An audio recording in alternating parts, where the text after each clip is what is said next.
When people hear the word socialism, a lot of them immediately think somebody's gonna show up and take all their stuff. Like some government worker is gonna knock on your door and say, "All right, buddy, hand over the pillow, the family photo albums, and that arthritis cream over there."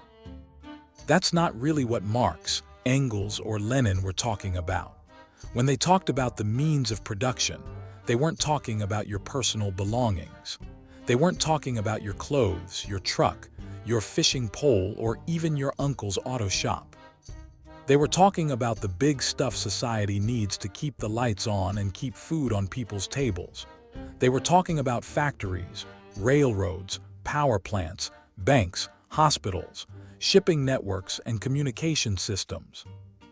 If you don't own any of those but still cringe at the word socialism, your response to the word might have been conditioned by those who do. The basic idea is pretty simple.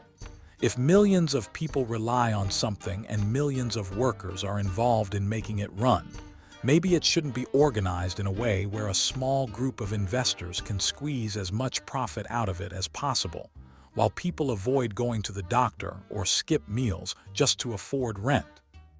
Maybe it should be run to make sure people actually get what they need to live a dignified life worthy of a human being. Marx, Engels, and later Lenin weren't saying capitalism never did anything useful. Far from it. They'd be the first to tell you capitalism built factories, expanded industry, connected the world, pushed science forward, and created an unbelievable amount of wealth. Their argument wasn't that capitalism was always bad, or that it is bad at all. Their argument was that capitalism has a lifespan, and that it tends to drag down everyone with it when it matures to old age. Think about how a construction project works. You got electricians, plumbers, carpenters, concrete guys, equipment operators, engineers, inspectors, truck drivers, suppliers. Nobody builds the whole thing by themselves. Everybody works together. Modern society works the same way. Nobody builds a car by themselves. Nobody creates medicine by themselves. Nobody creates an electrical grid by themselves. You get the point. It takes thousands, sometimes millions, of people all working together to get something done that is useful to society. Even something as simple as a pencil is kind of crazy when you think about it. The wood comes from one place. The graphite comes from somewhere else. Somebody cuts the trees. Another person mines the graphite. Somebody drives the trucks. Somebody works in the factory. An engineer designed the machines, and a friend of mine stocks the shelves. By the time that 50-cent pencil ends up in your hand, more people probably helped make it than lived in ancient Greece. That's what Marx meant when he said production becomes social. Everything is connected. Everything depends on everybody else. But here's what he thought was strange. The work is done collectively. The production is collective. The risk is collective. The knowledge is collective. But ownership stays private. Everybody helps build the house, but a small group gets to decide what happens with it afterward. That's the contradiction Marx was talking about. Vladimir Lenin took a similar view. He supported bringing major banks and industries under public control. Because Lenin said to hell with that parasite who pockets millions of dollars and does none of the work and makes me work weekends and gives me 1 week out of the whole year to rest. But Lenin didn't think you could just walk into a country full of small farmers and tell everybody, starting today, everything works differently. A lot of people talk about Lenin like he spent all day plotting against some guy selling potatoes by the side of the road. In reality, a lot of his writing was about the exact opposite problem. How do you deal with millions of ordinary people who are still running small farms and small businesses? That's one reason the Soviet government later allowed small businesses, markets, and peasant farming to continue during what is called the new economic policy. The point wasn't to eliminate every small producer. The point was to deal with the huge industries that already affected society as a whole. And Lenin made another point that's still important today. Just because the government owns something doesn't automatically make it socialist. A government can own railroads, banks, or factories, and still run them in the interests of wealthy people. The real question is simple: who benefits? Who makes the decisions? Who is the system actually serving? A good example is healthcare in the United States. Think about it. We've got some of the smartest doctors on earth, some of the best scientists, some of the most advanced laboratories, some of the most sophisticated medical equipment ever invented. If aliens landed tomorrow and saw our medical technology, they'd probably think we figured everything out. Then they'd find out that millions of people struggle to afford medicine, and they'd think we were insane for putting up with such a system. Take insulin. We've known how to make insulin for over 100 years. The people who helped develop it wanted it available to everyone who needed it. Yet people are paying hundreds of dollars a month for something they literally needed to stay alive. The problem isn't science or production. The issue is that there are layers of companies, patents, insurance systems, pricing schemes, and financial interests standing between people and the medicine. You can see the same trend in every other major industry. From a Marxist perspective, that's what it means when capitalism starts outliving its usefulness. The system is perfectly capable of producing what people need. The problem is getting it to them without bankrupting them. Marx and Engels didn't think capitalism suddenly stops inventing things. Obviously, it doesn't. Every year there's new technology, new machines, new medicines, and new discoveries. Their argument was something a little different. They argued that innovation starts getting pulled toward whatever makes the most money, not necessarily what helps the most people. If a company can make billions selling a treatment people need every month for the rest of their lives, that's often a safer investment than developing a cure that solves the problem permanently. Most executives are just responding to the incentives they're given. That's actually Marx's point. The problem isn't that everybody is evil, though some of them definitely are. The problem is that the system rewards certain decisions and punishes others. If making money becomes the measure of success, then sooner or later making money starts driving everything. Under a socialist approach, healthcare would be organized differently. The question wouldn't be, how much money can we make from this? The question would be, how many lives can we improve?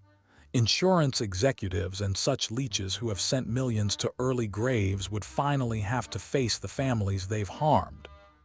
Hospitals and major pharmaceutical companies would be public utilities and never investment opportunities. The same logic applies to energy.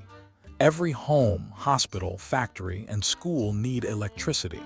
None of these things seem to take precedence over the data centers that are siphoning tax dollars to create even newer ways to harm and subjugate the average citizen. People don't want them. Energy bills seem to go up every month, yet regular people's opinion is ignored.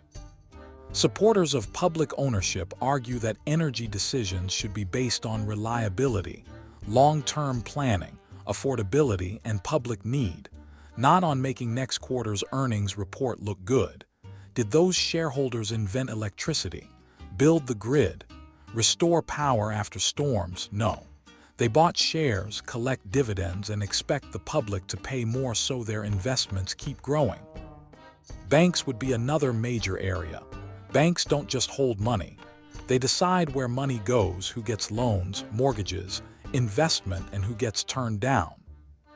In a lot of ways, banks are the traffic controllers for the entire economy. And if you've ever applied for a mortgage, you've probably noticed banks have a unique talent. They can watch you pay rent for 20 years straight and then say, "Unfortunately, we just don't think you're ready for monthly payments." A socialist approach would argue that major banking institutions should be used to help build housing, infrastructure, industry, and scientific research, instead of focusing primarily on speculation and financial gains. Transportation would also matter. Railroads, ports, Shipping systems, public transit, these things already function like giant social systems. Millions of people depend on them every day.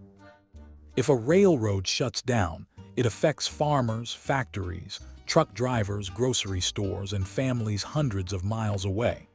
Because of that, socialists often argue they should be run like public necessities rather than profit centers. None of this necessarily means every restaurant becomes government-owned. It doesn't mean every food truck becomes federal property. It doesn't mean somebody from Washington is taking over your family store or garage business. Most Marxist thinkers differentiated between major industries vital to social life and small businesses serving local communities. Your local diner isn't controlling the national economy. The lady selling homemade tamales isn't directing global investment flows. The guy fixing lawnmowers in his garage isn't deciding whether thousands of families can afford electricity. Marx, Engels, Lenin, and Stalin were focused on the big systems that everybody depends on. The purpose was to make social need more important than unimaginable profit for a tiny minority. Taking away these major industries from the claws of a few individuals would improve people's lives in a few major ways. For one thing, it would provide more security. Losing your job wouldn't automatically mean losing health care or a roof over your head. Getting sick wouldn't automatically mean financial disaster. Having a child wouldn't feel like signing a 30-year mortgage. A lot of people today spend their lives one emergency away from panic. One car repair or one medical bill, and you have to call someone to house you until you get back on your feet. Supporters of socialism argue that a wealthy society should be able to provide a stronger floor underneath people than what we currently have. Under socialism, everyone who is able is expected to work. The misconception that many have in the West is that socialist countries are full of freeloaders. That is diametrically opposed to everything that socialist leaders have ever said, or that any socialist country experienced. What they did take into account was that people get sick, they grow old, have accidents, mourn the loss of loved ones. It is during those times that these people should not worry about where their next meal is going to come from and whether or not they will have a roof over their head. Second, they argue it would actually give people more freedom. People talk a lot about freedom in the US. But what is freedom if you are constantly stressed and terrified of missing next month's rent? A guy who hates his job but stays because his family needs health insurance is technically free. In the same way, a man floating in the ocean after a shipwreck is technically free to swim wherever he wants. Socialists argue that if people's basic needs were more secure, they'd have more freedom to change careers, raise families, go back to school, or pursue things they actually care about. And finally, they argue it would allow innovation to focus more directly on human needs.